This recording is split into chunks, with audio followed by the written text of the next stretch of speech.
has felt like simultaneously the longest and shortest offseason, Cowboys football is officially back. Welcome into Cowboys Rewind. I'm Dani Sureck, and every week I'll be bringing you the best Dallas Cowboys content from the week, making sure you're fully prepared come game time. Things look a little different around the Star this year, and no, not just because of the masks and hand sanitizing stations for new COVID protocols. There's a new coaching staff walking around this building with Mike McCarthy at the helm. McCarthy spent 13 years as the head coach in Green Bay, where he won a Super Bowl, and now he's on a quest to become the first NFL coach to win a Super Bowl with two different franchises. America's team has eyes on them 24/7, and that comes with some lofty expectations. However, McCarthy says he's known what the expectations are for this team since day one, and that they align perfectly with what he believes in. I think that, reality is that every team in this league is competing to win the championship. I don't know why you wouldn't do this otherwise. Now, some people believe you want to, keep the expectations low and then, just keeps the pressure off you and all that. But trust me, I knew the day I walked in this building what the expectations are and always will be at the Dallas Cowboys. I'm fortunate enough to have a lot of experience of coaching a football team with high expectations year in, year out, day to day. So I don't really put a lot of time and energy and focus into that. To me, that's a given. That's part of the deal here, and I embrace that. And I don't think, I look at it as a blessing to be able to line up and have that opportunity to go out and win, especially when you're expected to win, because that's the only way you can go about the game of football. That's the only way I've ever approached it. I've never lined up in any contest where I didn't expect to win. There's a path to victory every single time you line up as a team, and it's my responsibility to keep the team on the path through the preparation phase and make sure they're ready to go. So 3-0 is a good start, and frankly, I did an analytics presentation to the team on really the course of last year's team, just to show examples of the importance of playing with consistency and keeping your valleys from your top performances to your lowest performance. The peaks in your valleys got to be short; they can't be deep. And at the end of it, our training and our plan, our goal is to have a trend line that starts, as high as possible. But we want our trend line to climb throughout the season. Not only we want to win games, win all of our games, but we want to be playing our best football in December. McCarthy has extensive coaching experience among his coaches, including 3 former Los Angeles Rams coaches. What does one of those coaches feel going up against his former team in Week 1? We'll hear his answer next. Cowboys Rewind is brought to you by AT&T Academy, the official sporting goods retailer of the Dallas Cowboys, and by NFL Game Pass. You'll never miss a game again. Enjoy full access to coaches' film and game replays from Week 1 to the Super Bowl. Subscribe at DallasCowboys.com/Game Pass.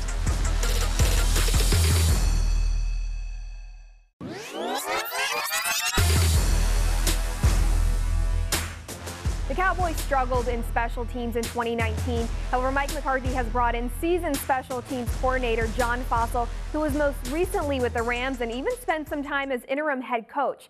There are a lot of emotions this week going into the season opener after such a tumultuous offseason. Playing his former team on top of that, Fossil says it really doesn't make any difference to him. He's just ready to get out on the field. I had a lot of great memories. 4 years in St. Louis with the Rams, 4 years in LA with the Rams.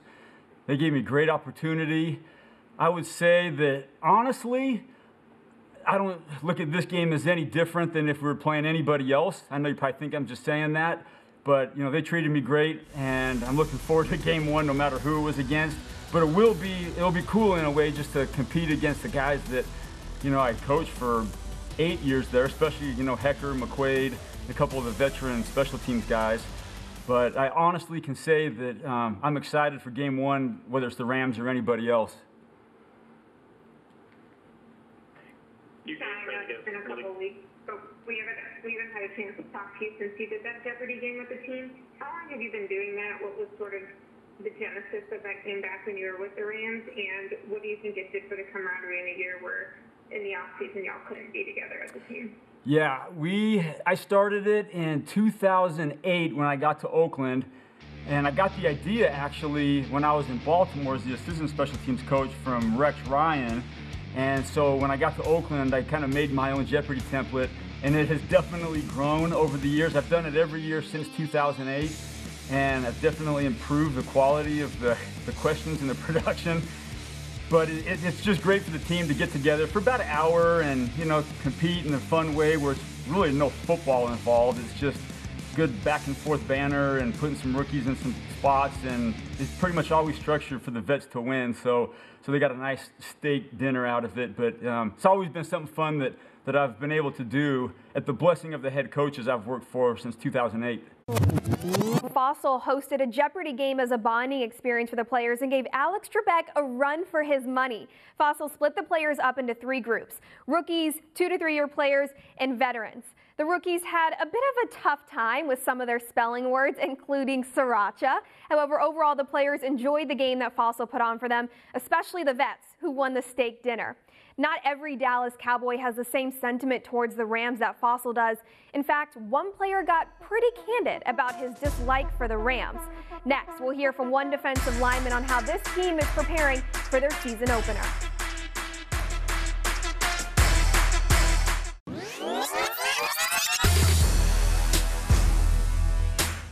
Welcome back to Cowboys Rewind. One aspect of this unprecedented offseason is that there weren't any preseason games. That gives the Cowboys an advantage this week over the Rams because Los Angeles really has no idea what to expect from this Cowboys team with a new coaching staff. Defensive lineman Tyrone Crawford joined Brad Sham and Taylor Stern on Cowboys Hour this week and says he has no doubt that the Cowboys will be properly prepared come game time.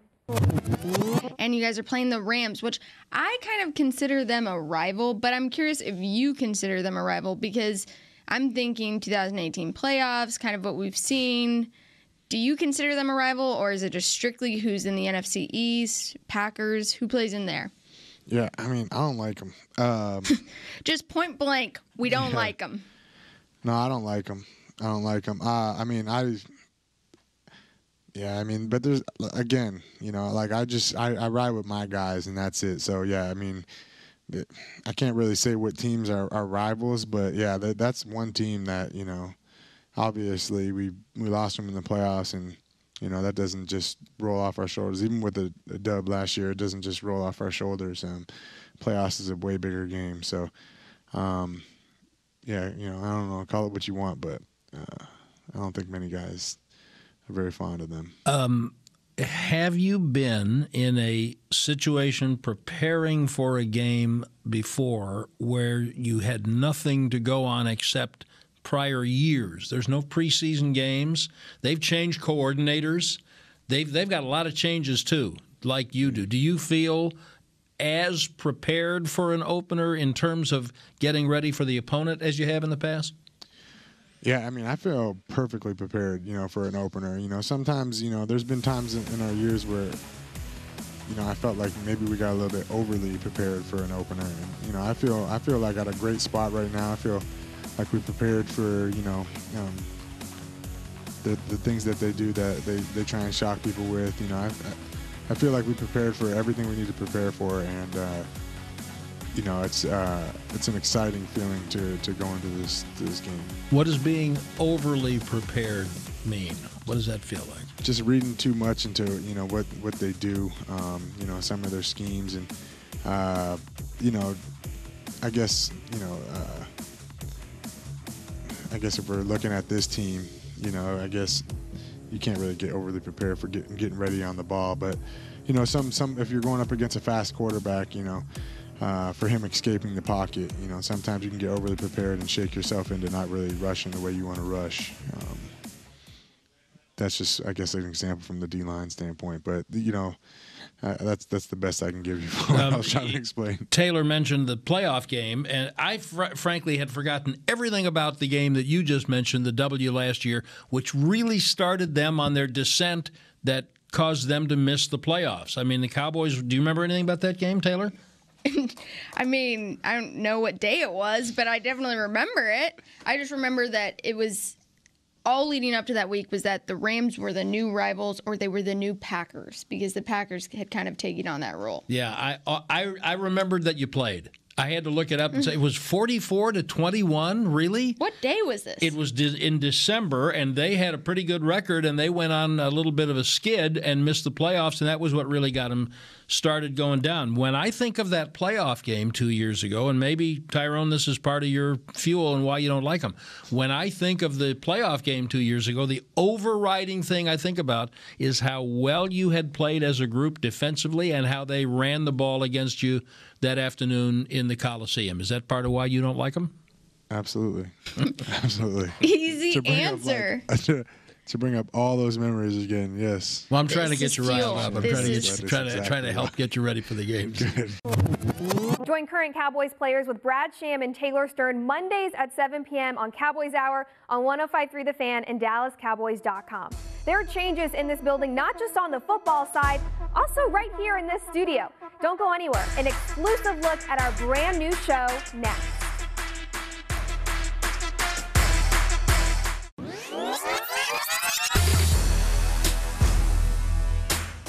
DallasCowboys.com is always finding fun and creative ways to give fans the best content, which is exactly what the Star Night does, a new show featuring Dave Hellman and Kelsey Charles. This week, they got an exclusive interview with Chef Hoppy, a personal chef to many NFL players, including a handful of Dallas Cowboys. Kelsey and Dave got the scoop from the man who literally feeds Zeke. Joining us now, we have celebrity chef and personal chef to the Cowboys, Chef Hoppy. Chef, welcome. How you guys doing? Thank you for having me. That was a nice intro, Kels. Way to go. That was so clever. Yeah. Way to go. I'm super pumped to have you. I've been following you for a minute. And first of all, your Instagram is insane. And I need to try your mac and cheese. I kind of view myself as a bit of a mac and cheese connoisseur. Hopefully you can make the gluten-free kind because I feel like I might need to be your official taste tester. Just saying. I think you're going to have to be my test for the gluten-free. I haven't, whenever people want macaroni and cheese, they want it all the way. I've never had to have a gluten-free macaroni and cheese, but, I think we can work that out. So breaking news, Zeke is not gluten-free. Yeah, right. So, Chef, you work with a lot of Cowboys and a lot of athletes just in general. Give us an idea, how did you get into this industry? How did this all begin for you? So it all started, I used to play for Deion Sanders' select football team called Truth. And when my dad left, me and my mom and my sister, she used to make this 7-Up pound cake, and it was to die for. So she had to get another job, and she stopped making it, and she finally started to teach me how to make it.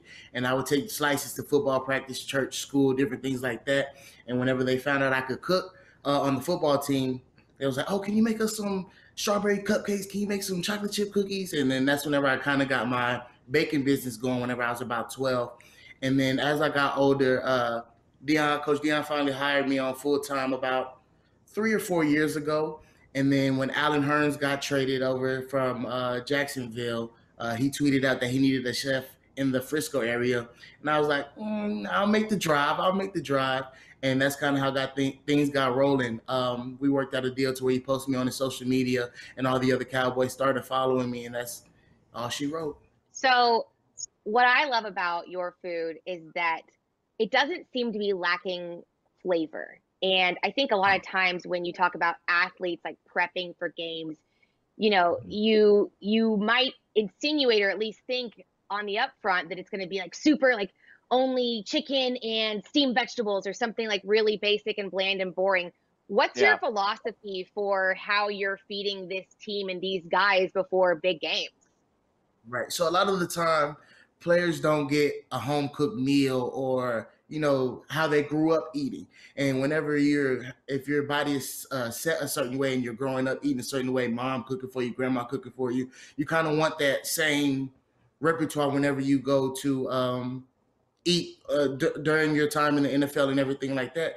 So I kind of have an old school. I call myself old school with a young twist. So we're seasoning everything. If there's some health parameters you have and everything, I'm going to make sure, of course, I'm following those. But most of the time, a lot of the athletes give me the free range to have fun and do things that they'll say, okay, I need to lose weight, I need to gain weight. I know how to still make healthy food be good and make non-quote unquote healthy food still fit to where your body's still functioning properly.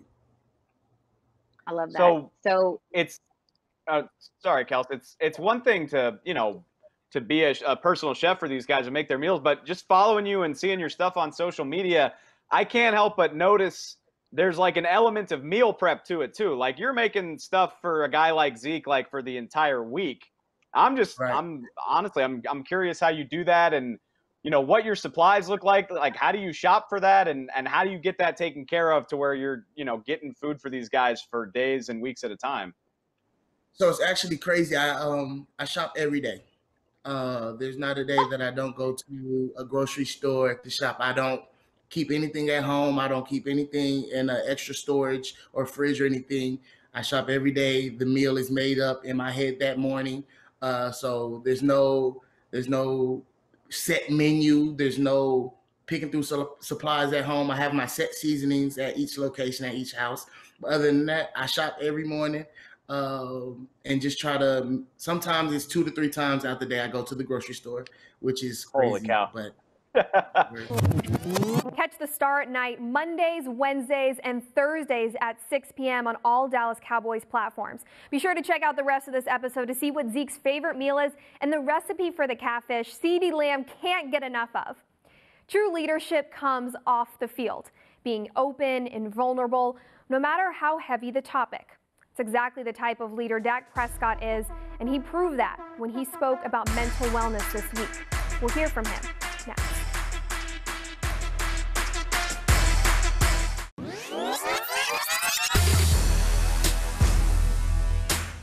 It was an exciting week around the Star, hearing from players and coaches about their excitement getting ready for the season opener against the Rams. However, the most significant thing came from quarterback Dak Prescott when he opened up about his struggles with depression during quarantine and following the recent passing of his brother Jace. Prescott opened up to the media about the importance of mental health and netting the stigma to the struggles. I'm a people's person. I'm somebody that likes to be around people, like to inspire, like to put smile on people's faces day in and day out. And I like to lead. And when that's taken away from you simply because you're forced to quarantine and forced to not be around people and get around people as much as you would like to, yeah, it's tough. As I explained, it creates new emotions that I've never felt before, but obviously dealt with, and I obviously got the help that I needed and was very open about it. But I think that's why I was fortunate enough to get over it, as not all of us are. But yeah, as I've said before, I don't want to sit here and dwell on the things that were a struggle for me when I know I'm very fortunate and blessed, and other people have it much more worse. But just to be transparent about it, that even in my situation, emotions and those type of things can't overcome you if you don't do something about it. Did you notice it as it was happening? I mean, did you realize that you were kind of sinking into a depression, or is this the sort of thing you didn't really realize that? No, for sure. And you're going, I haven't felt like this. No, for sure I realized it. When you have thoughts that you've never had, I think that's more so than anything, the chance to realize it and recognize it, and to be vulnerable about it. And I mean, talk to my family, talk to the people around me simply as I did at the time. And some of them obviously had dealt with it before. I was able to have those conversations and then reach out further just to more people. And just I think being open about it and not holding those feelings in was one of the better things for me. How do you think that helps other people that might hold things in and not think about it or not express themselves, that when you're the quarterback of this team and such a visible figure? Do you think you're helping people? Oh, I mean, I sure hope so. Because mental health is a huge issue, and it's a real thing in our world right now, especially the world we live in, where everything is viral and everyone is a part of the media, I guess you can say, and can get on social media and be overcome with emotions or be overcome with the thoughts of other people and allow that to fill into their head when those things aren't necessarily true, whether it's getting likes on Instagram or something being viewed or being bullied or whatever it may be. All those things create emotions and can put thoughts in your head about yourself or about your situation in life that aren't true. So, I mean, I think it's huge. I think it's huge to talk. I think it's huge to get help. and it saves lives. Another example of just the type of leader Prescott is, using his platform to make a change and reminding people that it's okay to not always be okay. Prescott will lead his team in the season opener Sunday night at 7:20 Central Time against the Rams. Reminder that Cowboys pregame live starts at 6 p.m. on all Dallas Cowboys platforms. Thanks for watching Cowboys Rewind. I'm Dani Sureck. Cowboys Rewind was brought to you by AT&T. SWBC Mortgage, financial solutions to help you meet your personal and business goals. Visit swbc.com. And by the Dallas Cowboys Football Club. Want to tour AT&T Stadium? For more information, call 817-892-TOUR or visit dallascowboys.com/tours.